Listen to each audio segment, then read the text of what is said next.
La Sociedad de Mejoras Públicas de Medellín y la Fundación Universitaria Bellas Artes presentan Voces de Color y Música, un programa radial para hablar del arte y sus creadores.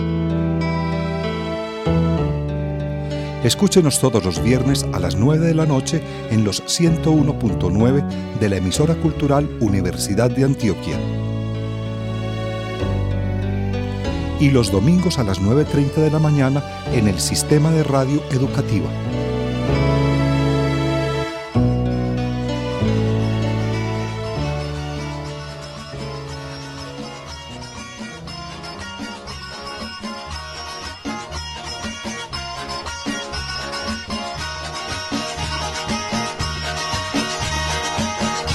Indios que con valentía y fuerza en sus corazones, indios que con valentía y fuerza en sus corazones, por justicia y pervivencia, hoy empuñan los bastones, por justicia y pervivencia, hoy empuñan los bastones.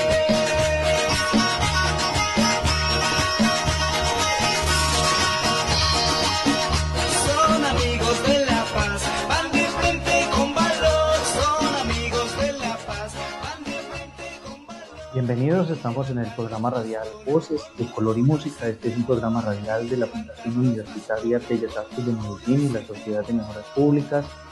Mi nombre es Carlos Vélez y hoy hemos invitado al artista caleño Andrés Montes Zuluaga, quien está presentando en Medellín una obra escénica denominada Nava o Las Caídas. Está con nosotros también la productora Maud Madeline. Con ella y con Andrés Montes vamos a hablar sobre esta propuesta que se presentará el próximo 11 de agosto, miércoles 11 de agosto, en la Casa Centro Cultural, ubicada en el centro de Medellín. Allí va a estar esta obra desde las 12 del día hasta las 8 de la noche y el público podrá ingresar o salir en cualquier momento de la jornada, y lo que se le pide al público asistente es un aporte voluntario. Hablaremos entonces sobre Nava o Las Caídas en este programa radial Voces de Color y Música. Bienvenidos al programa, ¿cómo están? Muy bien, gracias Carlos, gracias por la invitación. También muy bien, gracias por la invitación. Un saludo también para la audiencia. Hablamos, Andrés Montes Zuluaga, de una propuesta que presenta o le presenta a las personas que pueden asistir a la obra un trabajo de danza, un trabajo de arte, también de instalación. Hablemos de cómo fue usted, digamos, reuniendo los elementos artísticos para esta propuesta performática. Bueno, por un lado empieza en lo corporal y es fotografiar el instante en el que mi cuerpo está suspendido en el aire, en ese punto de equilibrio entre estar ascendiendo y estar cayendo. Luego con las fotografías también llegan los paisajes o los espacios, los lugares de Colombia y de México donde se han hecho las fotos, y ahí empieza también el trabajo sonoro. Entonces, los lugares donde se han hecho las fotografías, también hay un registro sonoro que va a estar presentándose en la obra, y estas fotografías, con estas elaboro el video. Y en la parte narrativa, el acento está puesto en los trabajos que desempeñaban las personas que el año pasado fueron asesinadas y que estaban involucradas en síntesis, en activismos sociales, culturales, ambientales, sindicales, y apostándole a la paz como firmantes del acuerdo de paz. Entonces, en lo narrativo se va a hablar bastante de los trabajos que venían realizando estas personas que fueron asesinadas el año pasado y que en la mayoría siguen impunes. Más exactamente, vamos a hacer un conteo regresivo, ya como para hablar un poco de cómo se narra o cómo se recorre esta obra, que sí dura 8 horas. Es desde el 11 de agosto, vamos a ir en un conteo regresivo y vamos a poder escuchar lo que venían haciendo estas 212 personas sobresalientes del país. Entonces eso a nivel, pues, de tu pregunta, a nivel fotográfico, a nivel corporal, a nivel sonoro, a nivel audiovisual y a nivel, pues, también de acontecimiento escénico, como puesta en escena también de esos cuerpos, de esas fotografías, de esos sonidos del país. Hablemos de ese trabajo de investigación que veo yo, pues, que ha sido muy grande, no solo desde el punto de vista de usted como artista y de Maud como productora, en el sentido de de lograr llevar al escenario una propuesta, pero está todo ese trabajo de investigación, de conocer qué era lo que sucedía con cada una de estas víctimas en sus territorios y poder contar esa historia y que quienes podamos asistir a la obra, pues entonces también tengamos ese reconocimiento de esa víctima, de esa persona que normalmente son, así tengan ese reconocimiento, digamos, con su comunidad y de pronto salió una noticia en un noticiero local o nacional, pero no deja de ser una noticia. Digamos que ese reconocimiento se lo está dando usted con una obra que está mostrando que esa persona tenía un trabajo, tenía una actividad y eso es lo que usted nos quiere contar. Hablemos entonces de ese trabajo de investigación realizado para encontrar toda esta temática. Ok, como procedimiento de creación, lo primero fue establecer unos criterios claros para seleccionar a las personas que iba a conmemorar. En el comienzo estaba esta noción de líder social, lideresa social, como una guía, como parte de esa brújula que iba a llevar como criterio para seleccionar los casos. Pero la noción de líder social pues, es muy buena, sirve para muchas cosas. Sin embargo, la desajusté un poco porque me parecía muy amplia y muy vaga como criterio de investigación. Entonces, lo que las personas que seleccioné es porque su comunidad dio a conocer al país y al mundo que esta persona estaba realizando un trabajo sobresaliente y que fue asesinada violentamente. Entonces, esos son los dos criterios: que la persona viniera realizando un trabajo de reivindicación de derechos, los que fueren, y que su muerte haya sido violenta, porque muchas veces distintas personas relativizan el asunto de líderes sociales y dicen, no, eso es un asunto de faldas, o es más grave el robo de celulares en Putumayo que los asesinatos continuos que ocurren a personas que vienen desarrollando trabajo sobresaliente en distintas áreas. Entonces, esos son dos criterios y de alguna manera la misma comunidad donde vivían es la que me ha permitido a mí reconocer a esta persona por su trabajo sobresaliente. Yo quiero insistir mucho en eso. Uno de los músicos con los que trabajo, él me lo hizo ver muy claro y es que aquí matan a las personas por ser sobresalientes, sobre todo si están en la zona rural. Entonces a veces a muchas personas les toca hacer como el venado, ser muy sutiles y ser muy cautos, ¿no? Entonces no se conoce mucho el trabajo que vienen desarrollando.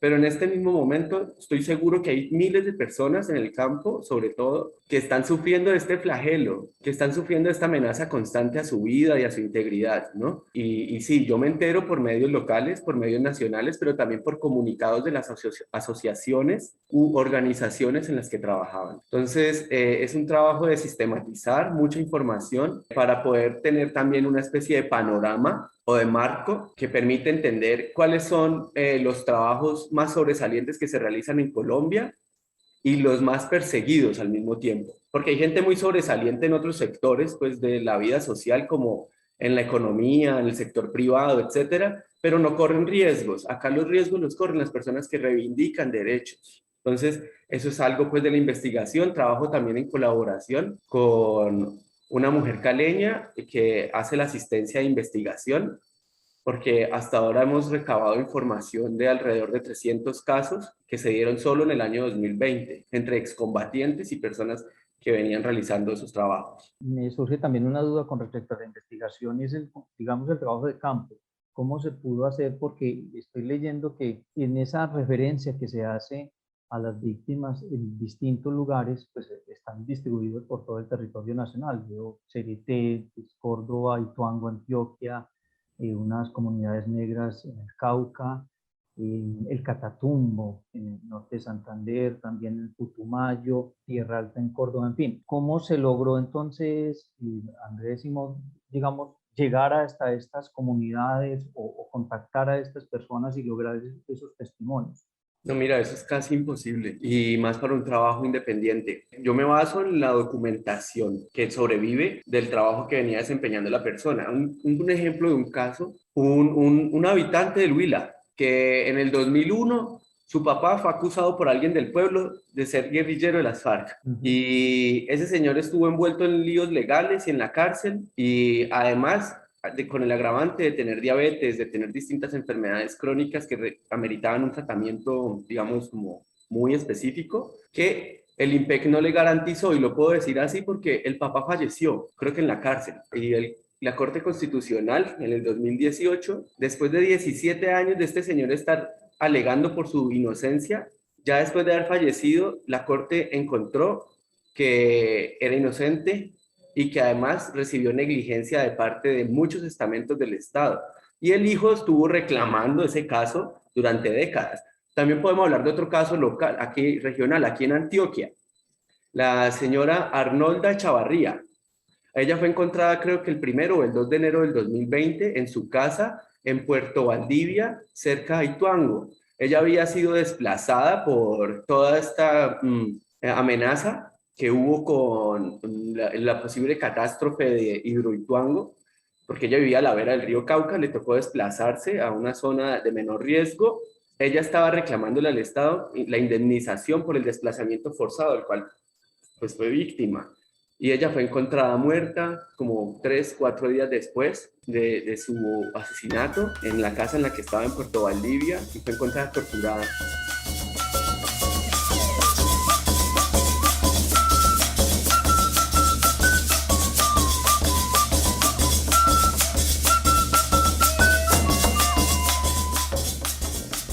Fue encontrada abusada sexualmente, y era una persona que estaba reclamando su derecho como desplazada. Son casos que se están dando en todo el país, y sería por lo menos para mí, imposible en la práctica poder estar en varios departamentos y en varias veredas además del país, porque me acuerdo mucho del caso de Mario Chilhueso en el Naya, en el Alto Naya, en el Cauca. Son 8 o 12 horas de trocha, me contaba la esposa, para llegar hasta donde lo mataron a él. Entonces, yo creo que tendría que andar uno en helicóptero, como todo el día, recorriendo todo el país, y es una tristeza y es un horror que eso sea así.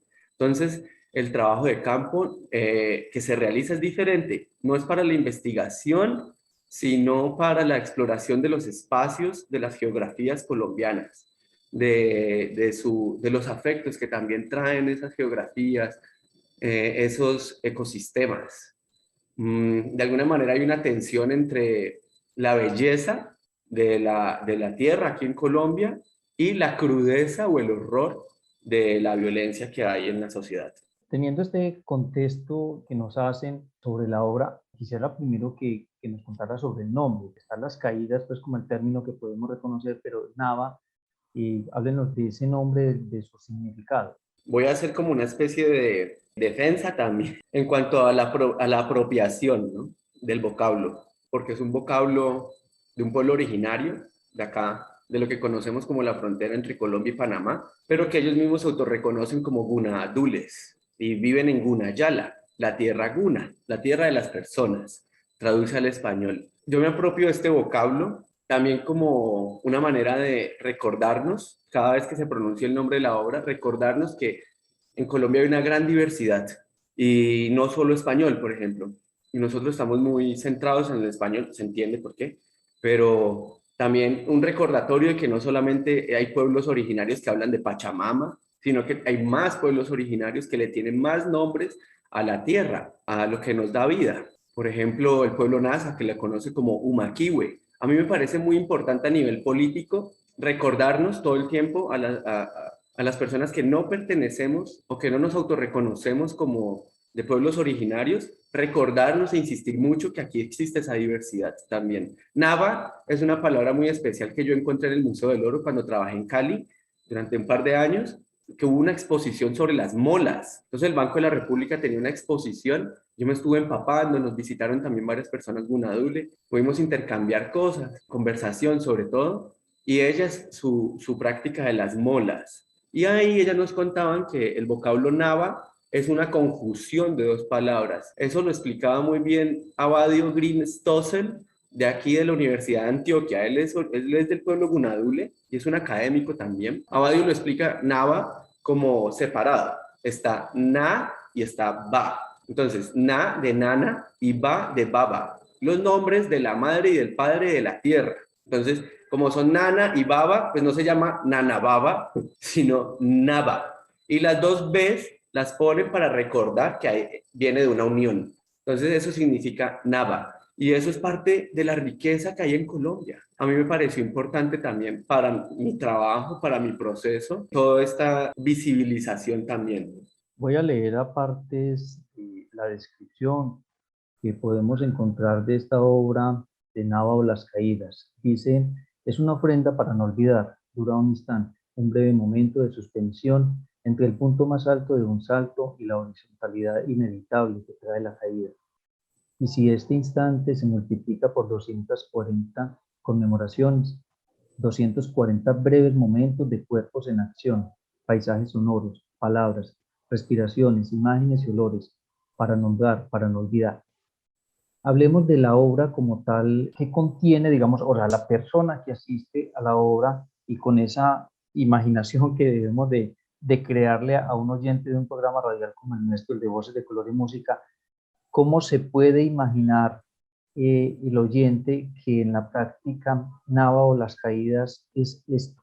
Voy yo para contestar esto. Hay, como público, vas a ver todo el aspecto audiovisual y sonoro de lo cual habló Andrés. Entonces, un video que está editado con las fotos que se tomaron para cada conmemoración, los nombres de las personas. Eso a nivel sonoro va también con como esas historias de cada persona o la lucha o la vida que estaba luchando.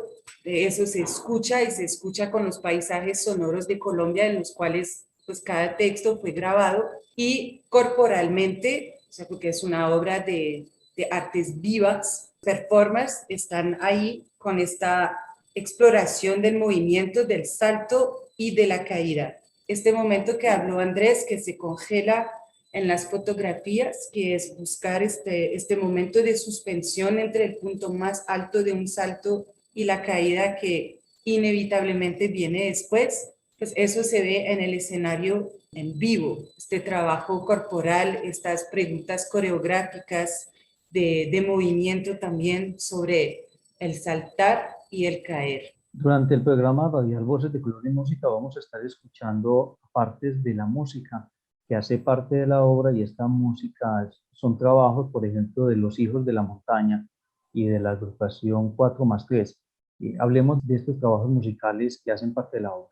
De hecho, le voy a mostrar esta nota a Los Hijos de la Montaña y a 4+3. Y pues voy a aprovechar entonces para enviarles un saludo también por acá de una vez. Un saludo allá en Huila, un saludo allá en el pueblo Nasa, a Los Hijos de la Montaña y a 4+3, que generosamente y al conocer sobre la propuesta, acceden a facilitarme su música. Los Hijos de la Montaña son una agrupación de música campesina del Huila, y particularmente hay una canción que se llama Vuelve. Yo la escuché gracias a un trabajo que realizó Diario Sonoro Latinoamericano. Es un recomendado.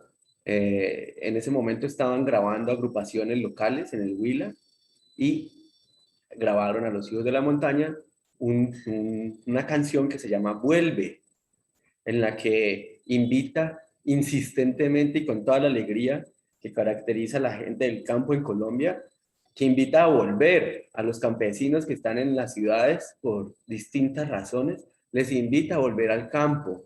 Y de alguna manera me pareció que esa belleza, esa canción, esa alegría, ese amor por el campo, de alguna manera también caracteriza a la gente que ha sido víctima de toda esta violencia, porque la mayoría de los casos fueron asesinadas en el campo, en zonas rurales de Colombia. Un poco como lo que vimos, este fenómeno de que esta violencia se empezó a desplazar a las ciudades en el marco del paro nacional.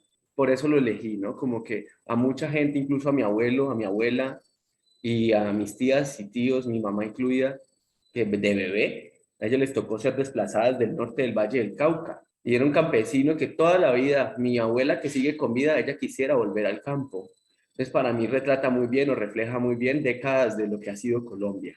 Y por el lado de 4+3, pues que a ellos les gusta mucho tener canciones propias, originales, y componerlas, y ellos compusieron un tema que se arraigó en el corazón de buena parte de la población originaria de acá, de Colombia, y es el himno de la Guardia Indígena actualmente, que ha sido interpretado ya en varias versiones. La que usamos en la canción es la original, por decirlo así, y es un himno que nos habla de una verdad que tiene el pueblo Nasa, y es que por cada indio muerto, otros miles nacerán.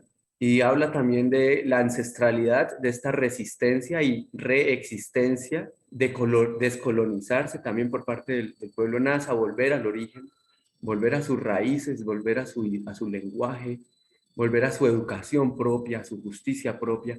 Y todo eso es lo que reivindica el himno de la Guardia Indígena. Y también con mucha alegría, porque de alguna manera buscaba que hubiera un contraste entre, de todas maneras es algo casi como un espacio escénico para la conmemoración de la gente que venía luchando y que fue asesinada, ¿no? Entonces hay una pesadez de alguna manera en todo eso. Pues esta música es alegre, pero alegre en la resistencia, alegre en la verdad propia de que se merecen una vida en paz.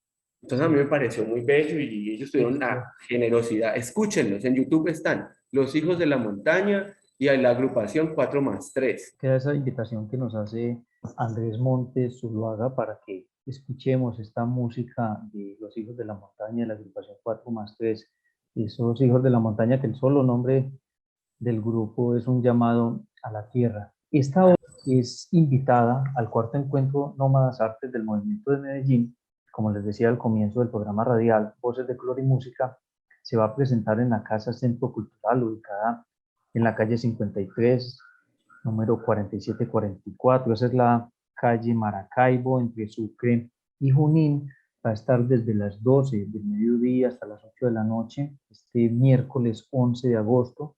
El público podrá entrar de manera libre y tendrá o podrá dejar su aporte voluntario. La obra, que ya ha sido presentada en varios espacios, incluso en México y también en Francia, digamos, ha tenido la posibilidad del público de conocer esta obra.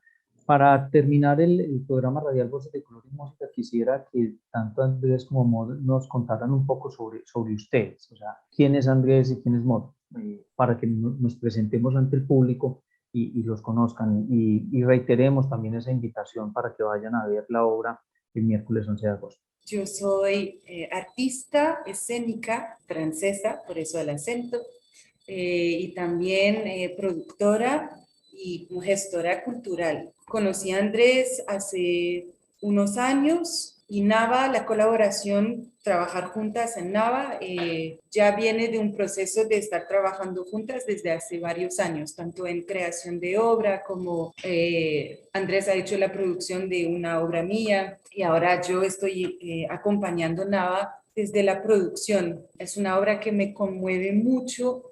La voy acompañando desde el inicio, desde hace casi 2 años ya. Una obra que me ha permitido acercarme también más a Colombia en toda su complejidad. Lo que decía Andrés, una tierra hermosa, una gente alegre, unos procesos de activismos, de diversidad que me parecen de una inspiración increíble y a la vez una violencia desgarradora en todo el territorio.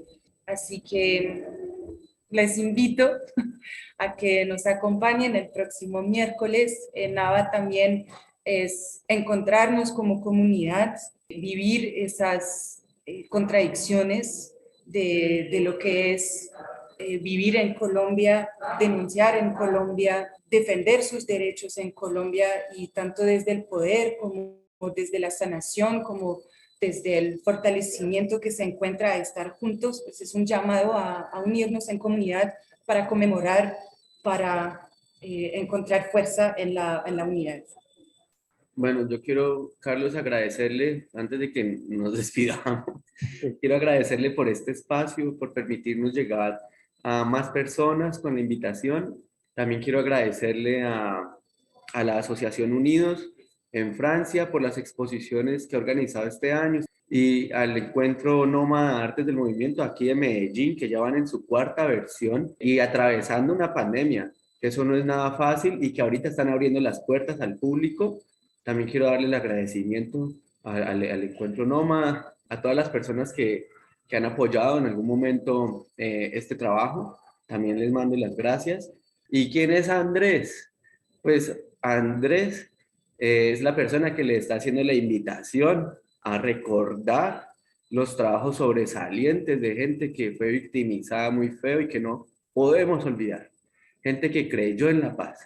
Me escribe la esposa de un excombatiente de las FARC. Yo soy esa persona que recibe ese tipo de mensajes de las familias de estas víctimas, contándome un poco más de qué estaban haciendo sus parejas, de cómo es estar viviendo esa viudez. Entonces, de alguna manera, yo soy como una araña que ha ido tejiendo una colcha de retazos y que les quiere presentar también una idea de teatro por fuera de lo convencional, por fuera de los personajes, fuera de los dramas de familias ricas, por fuera de historias de reyes y de príncipes. Esta es la historia de la gente real de aquí de Colombia que viene desarrollando cosas brillantes y que no estaban solas y su gente está ahí.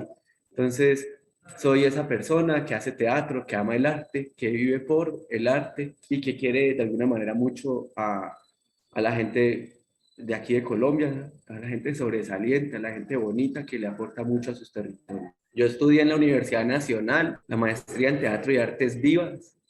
También estudié en Bellas Artes, pero en Cali. En Cali, sí. En Cali, sí. Estudié teatro en ambas. Soy estudiante de universidad pública, egresado de universidad pública. Pues quiero compartirles mi visión del teatro para lo que creo que puede servir también en algunas ocasiones cuando los artistas también así lo queremos. Y van a ver una propuesta que se fue construyendo sola, de pieza en pieza, como que fueron llegando las cosas, Carlos. Por eso es que se manifiesta como exposición, como obra radiofónica, como video, como performance o puesta en escena. Y quiero compartirles pues lo que he venido estudiando, aprendiendo sobre el teatro, porque también eso hay que promulgarlo mucho, ¿no? El patrimonio que tenemos aquí en Colombia, y nosotros tenemos bastantes innovaciones y aportes al teatro mundial. Muchas gracias a Mod, a Andrés, por estar con nosotros en el programa radial Voces de Color y Música. Los esperamos entonces próximo miércoles 11 de agosto a partir de las 12 del día en la Casa Centro Cultural para que puedan apreciar Nava o las Caídas. Hasta pronto.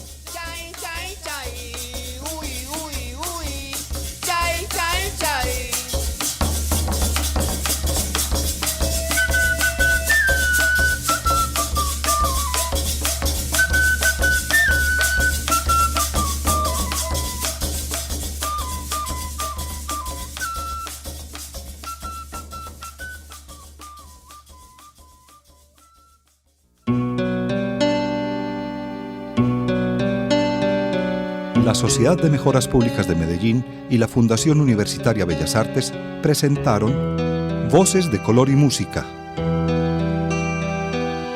un programa radial para hablar del arte y sus creadores. Escúchenos todos los viernes a las 9 de la noche en los 101.9 de la emisora cultural Universidad de Antioquia. Y los domingos a las 9:30 de la mañana en el Sistema de Radio Educativa.